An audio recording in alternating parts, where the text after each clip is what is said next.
Assalamualaikum warahmatullahi wabarakatuh. Bertemu lagi di channel Cerita Misterius. Tentunya masih bersama Bang Joni. Pada kesempatan kali ini, saya akan membawakan kisah misteri yang berjudul Pesugihan Nyi Blorong Siluman Ular. Seperti apa kisahnya? Namun sebelum kita masuk ke dalam cerita ini, tentunya nama dan tempatnya disamarkan semua. Tak usah kita berlama-lama lagi. Langsung saja, mari kita simak ceritanya. Cerita tentang pesugihan Nyi Blorong Siluman Ular ini merupakan sebuah kisah yang dialami oleh seorang yang tinggal di Jawa Tengah, tepatnya di Klaten. Sebut saja namanya adalah Irfan. Kehidupan Irfan sekarang sangat kontras jika dibandingkan dengan 14 tahun silam. Dia kini tergolong orang yang sukses secara materi. Buktinya usaha yang sekarang ia miliki sudah tersebar luas. Mulai dari toko kelontong, usaha konveksi, sampai showroom mobil. Padahal dulunya Irfan hanyalah sosok yang dikenal sebagai penjual koran, serta buruh serabutan. Hampir setiap harinya, dia berada di lampu merah, terminal maupun pasar. Penghasilan yang diraihnya pun sangat sedikit. Belum lagi tidak setiap hari koran yang dia bawa habis terjual. Namun kini Irfan sudah menjadi orang kaya. Tapi ada sesuatu yang janggal di dalam kehidupan Irfan di kesehariannya. Irfan yang hidup berkecukupan sama sekali tidak memiliki anak. Bukan berarti Irfan ataupun istrinya terkena mandul. Anak perempuannya yang sematawayang telah meninggal mendadak saat usianya menginjak 5 tahun. Kini Irfan yang telah berusia kepala 4 hidup serumah dengan keluarga sang istri.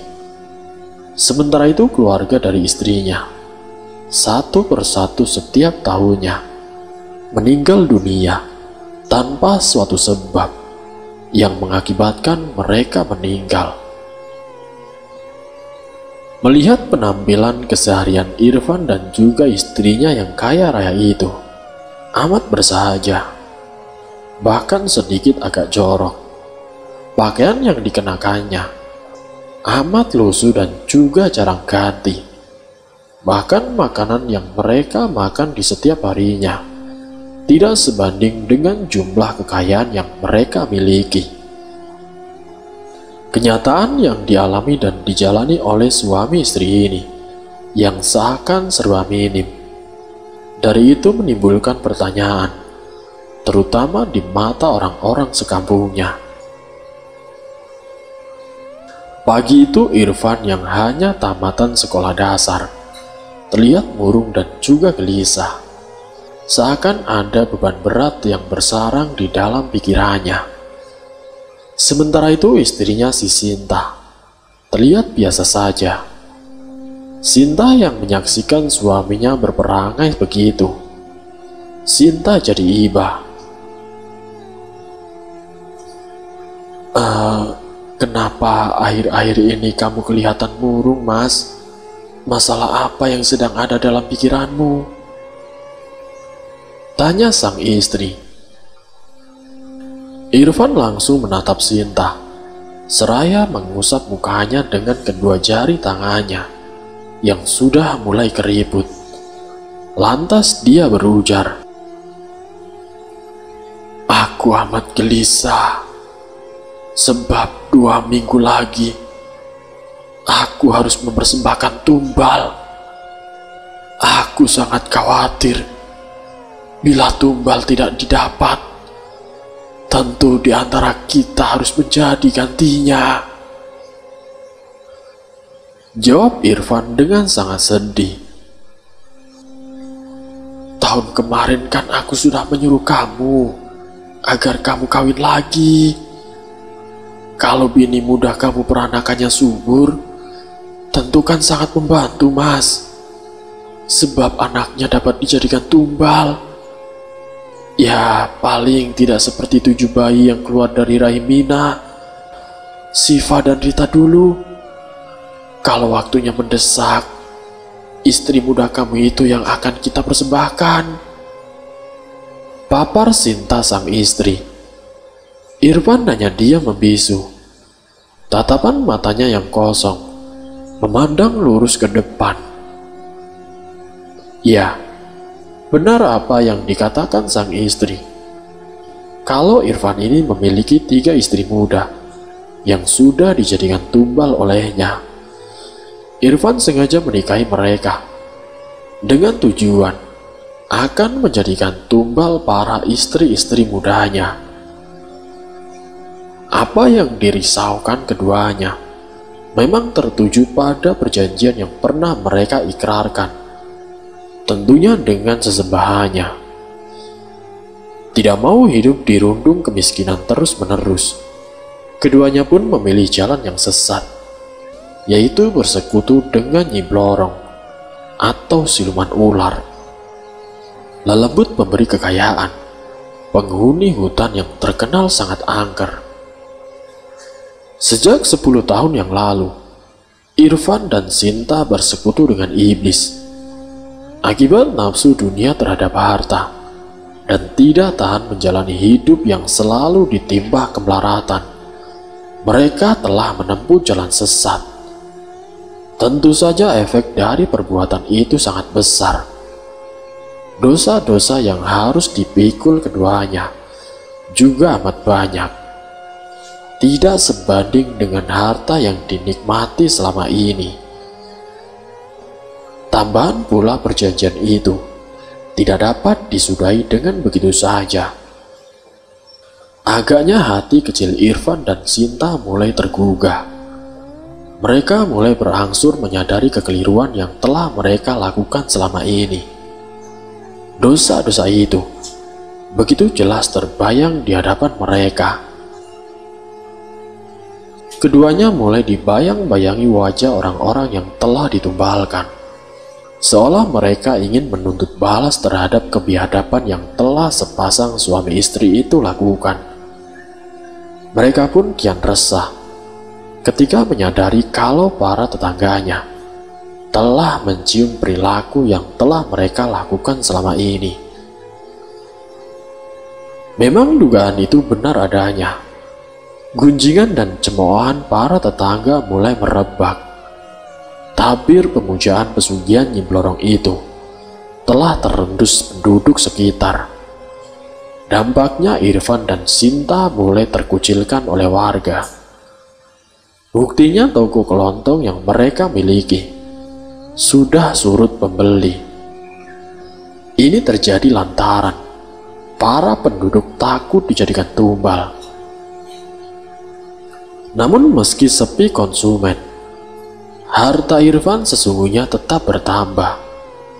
Ini terjadi karena setiap malam Kamis dan juga malam Jumat, jelmaan sosok Nyi Blorong itu selalu memberi banyak uang kepada mereka. Biasanya setelah siluman ular melakukan hubungan dengan Irfan, maka makhluk halus yang telah berubah wujud menjadi wanita cantik itu, bahkan seperti bidadari itu, selalu meninggalkan sejumlah uang di atas seranjang tempat keduanya berhubungan. Seperti malam Kamis pahing itu, sejak petang Irfan telah menyiapkan sesaji dalam kamar khususnya. Asap dupa mulai mengepul hingga menyelimuti seluruh ruang kamar. Bunga mawar dan melati yang sudah disebarkan di setiap sudut kamar siap menyambut kedatangannya. Irfan duduk bersila menghadap sesaji, sambil mulutnya berkomat kamit melafalkan mantra pemanggil iblis. Cukup lama Irfan bersemedi. Keringatnya mulai membanjiri, dan tubuh Irfan seolah meliuk-liuk, mengikuti irama mantra yang dia kumamkan. Dan kini tepat pukul 12 malam, tubuh Irfan beringsut ke atas ranjang. Sementara itu suasana alam di luar rumahnya kian mencekam. Suara kepak sayap kelelawar bagaikan membuka tabir akan datangnya makhluk dari alam lain. Gonggongan anjing dari kejauhan, bunyinya seolah jelas berada dekat di telinga Irfan. Semilir angin malam pun kian bertambah kencang, menjadikan suasana menakutkan. Pantas bila dalam suasana seperti itu, penduduk sekitar tidak mau berada di luar rumah. Suara auman hewan buas seolah menyerbu rumah Irfan. Ditambah angin kencang tertuju ke rumah pemuja pesugihan itu. Dari arah belakang rumah Irfan, sekonyong-konyong menyeruak seekor ular yang lumayan besar. Ular ini tubuhnya mengglosor menuju pintu depan rumah. Anehnya pintu itu langsung terbuka dan tertutup rapat kembali dengan sendirinya. Kemudian ular itu menerobos masuk ke kamar yang sedang ditempati Irfan untuk melakukan ritual. Irfan yang sejak tadi menunggu siluman ular itu langsung menyambut kedatangannya. Siluman ular yang dalam penglihatan Irfan seperti sosok seorang putri berparas cantik, seperti Nyi Blorong itu, langsung mengajak lelaki bertubuh tinggi ini berhubungan. Dan kini permainan terlarang yang dilakukan oleh kedua jenis makhluk berlainan alam itu berlangsung hingga pukul 2 dini hari. Harus kau ingat, Irfan, 2 minggu lagi kau harus menyiapkan tumbal untuk kujadikan budak di kerajaanku. Bila kau tidak bisa menyediakan tumbal itu, maka kau atau istrimu yang akan kuambil sebagai penggantinya. Ingat itu, Irfan. Demikian pesan dari Nyi Blorong, dengan diakhiri tawanya yang nyaring hingga menggema ke seluruh sudut kamar. Baik, Nyai, hamba akan berusaha, jawab Irfan dengan singkat, dengan sikap tubuh seolah sedang mengaturkan sembah sujud kepada raja. Bagus, itu artinya saat bulan purnama mendatang, kau akan menyiapkan tumbal itu. Sekarang aku akan pergi, kata iblis penghuni alam lain itu, sambil menyisakan bau amis yang menyengat. Seperti malam-malam sebelumnya, makhluk itu meninggalkan lembaran uang yang sangat banyak di atas ranjang.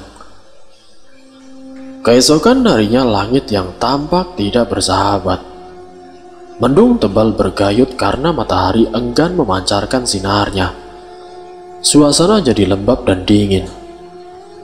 Pagi itu Irfan dan istrinya sedang bersantai di dalam rumahnya. Saat itu pula, pintu ruang tamu ada yang mengetuk. Siapa tamu itu?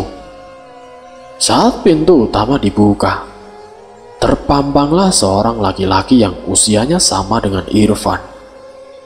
Dia adalah Yadi, kawan karib Irfan sewaktu kecil. Mereka berpisah lebih dari 25 tahun, lantaran Yadi dan keluarganya ikut transmigrasi di Kalimantan. Mereka pun bercengkrama tentang pengalamannya selama ini. Namun ada pengalaman pribadi Irfan yang tidak diceritakan, terutama perihal asal-usul kekayaan yang dimiliki oleh Irfan. Namun lantaran Yadi cukup berpengalaman dan tahu tentang dunia kebatinan, apalagi masalah gaib, akhirnya pembicaraan Yadi mulai menggelitik tabir rahasia yang ditutup-tutupi oleh Irfan. Kang Irfan, maaf, sepertinya Akang sedang diruntuk masalah. Apa yang Akang risaukan? Padahal hidupmu berkecukupan, ungkap si Yadi. Yang ditanya tersentak dari lamunannya. Pertanyaan sahabatnya ini seakan menusuk relung hati Irfan, hingga membuatnya bertambah khawatir. Namun lantaran Yadi telah Irfan anggap sebagai saudara kandungnya sendiri, akhirnya Irfan membuka rahasia pribadinya. Memang secara lahiriah kehidupanku berkecukupan, tapi secara batiniah aku sangat menderita, ujar Irfan tanpa bisa melanjutkan kalimatnya. Tenggorokannya seolah tersedak akibat memendam penyesalan mendalam. Jangan kau risaukan perihal tak punya keturunan. Tuhan telah memberimu kesehatan dan kebahagiaan, potong si Yadi. Bukan masalah keturunan yang aku cemaskan, tapi masalah asal-usul harta yang aku peroleh selama ini. Aku harap kamu dapat menyimpan aibku ini, ujar si Irfan sambil kedua tangannya menyekah kedua matanya yang tidak terasa menitikkan butiran air bening. Maksud Akang? Tanya Yadi penasaran. Ia pura-pura bingung dan tidak mengerti. Begini Yad, selama ini aku memuja pesugihan Nyi Blorong. Aku telah menyekutukan Tuhan. Mengingat usiaku semakin tua, ingin aku berinisiatif untuk menjalani hidup baru. Biar sisa hidupku akan kujalani dengan bertobat kepada Allah. Memang aku berkecukupan harta, tapi pikiranku setiap harinya tidak tenang, Yad. Aku pun selalu merasa gelisah, sama sekali tidak merasakan ketenangan dalam menjalani hidup. Aku selalu terbayang-bayang wajah orang-orang yang sudah aku tumbalkan, tutur si Irfan sambil lagi-lagi mengusap air matanya. Allah Maha Pengampun, Kang. Meski agak sulit untuk melepaskan perjanjian-perjanjian dengan iblis yang kamu puja, namun atas izin Allah, bila kita mau berusaha, tentu akan didapatkan jalan keluarnya. Aku punya kenalan paranormal. Dia bernama Ustadz Soleh. Beliau tinggal di Semarang. Bila Akang setuju, malam Jumat mendatang, beliau akan aku undang untuk kesini. Jelas si Yadi. Irfan merasa sedikit lega mendengar tawaran sahabatnya ini. Tidak mau menyia-nyiakan kesempatan, dia pun menyetujuinya. Singkat ceritanya, Ustadz Soleh pun dihubungi untuk datang ke rumah Irfan yang super megah ini. Beliau pun mengiyakan dan menyetujui akan datang ke rumah Irfan esok hari bersama salah satu santrinya. Saat Ustadz sudah datang, beliau pun sempat tercengang dengan kemegahan rumah Irfan. Rumah berlantai 3 dengan halaman yang sangat luas, serta mobil mewah berjejer dengan rapi. Ruang tamu yang luas bagaikan lapangan basket, dengan dilengkapi barang-barang yang mewah. Sang ustadz dan santrinya dipersilakan untuk duduk. Irfan pun dengan detail membeberkan perihal kekeliruannya selama ini, dengan disaksikan oleh santri yang ikut dengan Ustadz Soleh, serta sang istri dan juga si Yadi yang dari kemarin menginap di rumahnya. Lelaki berbaju koko putih dan berpeci hitam itu menatap Irfan dalam-dalam, dan lantas ia berkata, "Kalian berdua masih beruntung. Allah telah memberi rahmat dan hidayah bagi hambanya agar tidak berada dalam kesesatan selamanya. Lantas lelaki yang sudah terbilang tua dengan janggutnya telah memutih ini menyarankan kepada Irfan untuk segera membangun rumah baru di desa seberang. Rumah itu selanjutnya harus bisa ditempati keluarga Irfan sebelum perjanjian dengan Nyi Blorong tiba. Petunjuk itu pun dilaksanakan oleh Irfan. Akhirnya secara singkat, rumah sederhana itu selesai pengerjaannya. Sesuai anjuran dari Ustadz Soleh, malam Jumat Kliwon, Irfan dan Sinta menempati rumah baru yang hanya berpagar anyaman bambu itu. Maksud Ustadz Soleh menyuruh Irfan membangun rumah baru itu dan langsung menempatinya. Tidak lain dan tidak bukan adalah untuk mengelabui sosok Nyi Blorong. Sampai saat pengambilan tumbal itu akhirnya telah tiba. Malam itu alam seolah telah mengetahui akan adanya huru-hara di kampung halaman Irfan. Angin berembus teramat kencang. Ranting pepohonan beradu satu sama lainnya, menyeruakan simfoni keseraman. Kepak sayap kelelawar berputar-putar, seolah mengusung kekejaman. Sedang suara lolongan anjing melenggeng bagai jerit kematian. Bulan dan bintang seakan enggan menampakkan dirinya. Mereka bersembunyi di balik awan hitam, seperti tidak sudi menyaksikan peristiwa yang akan terjadi. Para penduduk pun merasa lebih aman bila berada dalam rumah. Praktis kampung itu seperti desa mati. Langkah selanjutnya Ustadz Soleh dan Yadi menempati rumah Irfan yang lama. Sementara sang santri diperintah sang ustadz untuk berdiam di rumah Irfan yang baru untuk menjaga mereka.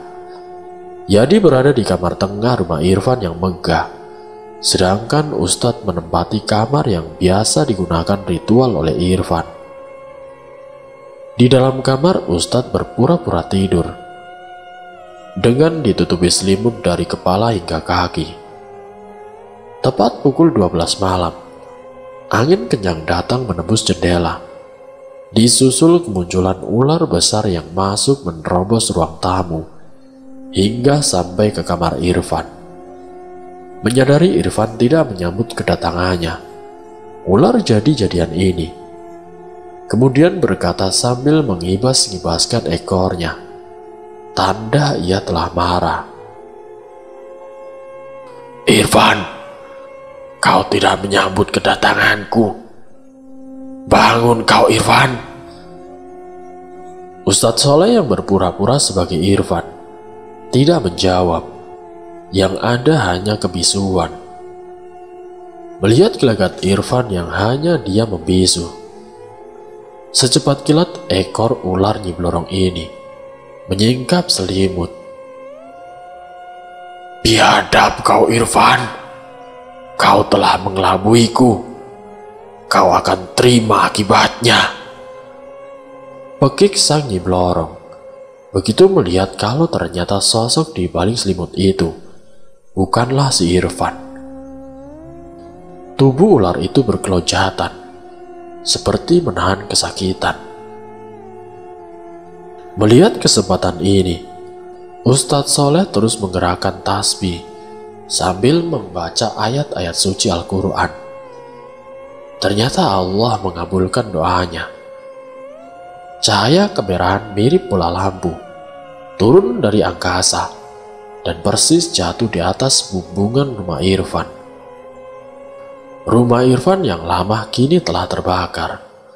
Ustadz Soleh dan Yadi bergegas untuk keluar, sedangkan siluman ular itu tidak dapat menyelamatkan diri karena area rumah itu telah dipagari secara gaib oleh Ustadz Soleh. Ya, di tengah kobaran api yang membara membakar rumah mewah itu, terdengar jerit kesakitan dari ular siluman yang terbakar. Tiba saatnya iblis laknat itu menerima hukuman akibat perbuatannya. Allahu Akbar, ungkap Ustadz Soleh yang tidak pernah berhenti memutar tasbihnya. Akhirnya tubuh ular yang besarnya seperti pohon jati itu kini telah sirna, ditelan oleh api. Sejak kejadian itu, Irfan dan juga istrinya menempati rumah sederhana yang terbuat dari anyaman bambu. Seluruh usaha mereka pun telah bangkrut. Akhirnya mereka hidup sangat sederhana. Mereka memulai hidupnya dari nol kembali. Usia yang sudah terbilang tua membuat tenaga mereka pun kian berkurang. Untuk kesehariannya, Irfan yang sudah tua hanya bekerja sebagai buruh dan istrinya sebagai pembantu di rumah salah satu tetangganya. Merasa trauma berat terhadap peristiwa itu menyebabkan Irfan menderita penyakit jantung, dan Sinta pun sering sakit-sakitan. Sangat menyedihkan. Akhir keduanya hidup berdua tanpa keluarga yang membantunya. Namun sebelum ajal merenggut mereka, keduanya kini masih berkesempatan untuk beribadah kepada Allah Subhanahu wa Ta'ala. Semoga Allah Subhanahu wa Ta'ala mengampuni dosa-dosa yang telah mereka perbuat. Dan selesai. Semoga dari kisah ini kita dapat mengambil hikmah dan juga pelajarannya. Ambil sisi positifnya dan buang jauh-jauh sisi negatifnya. Wassalamualaikum warahmatullahi wabarakatuh.